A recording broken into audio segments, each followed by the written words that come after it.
ఇక అర్ధరాత్రి ఆకాష్ గోడ దూకి భూమి కోసం శరశ్చంద్ర వాళ్ళ ఇంటికి లోపలికి వస్తూ ఉంటాడు.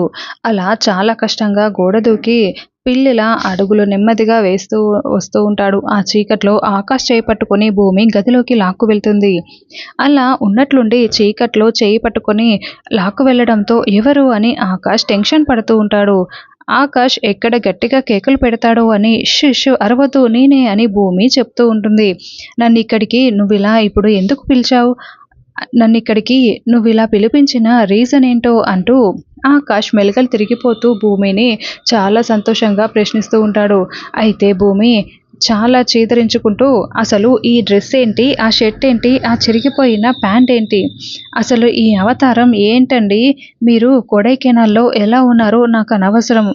కానీ ఇక్కడ మాత్రం నా బావలాగే ఉండాలి.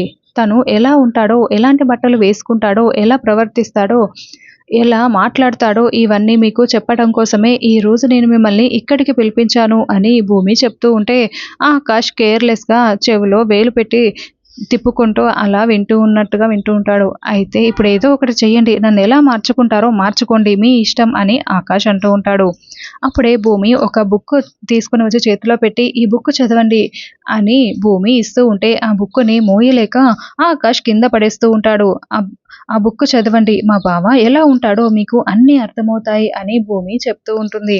ఆ బుక్ మీద గగన్ బయోగ్రఫీ అని గగన్ ఫోటో వేసి మరీ రాసి ఉంటుంది. ఈ పుస్తకం చదివితే మా బావ ఎలా ఉంటాడో మీకే అర్థమవుతుంది అని భూమి చెప్తూ ఉంటే ఆకాష్ ఆ పుస్తకాన్ని మొత్తం తిప్పుతూ చూస్తూ ఉంటాడు.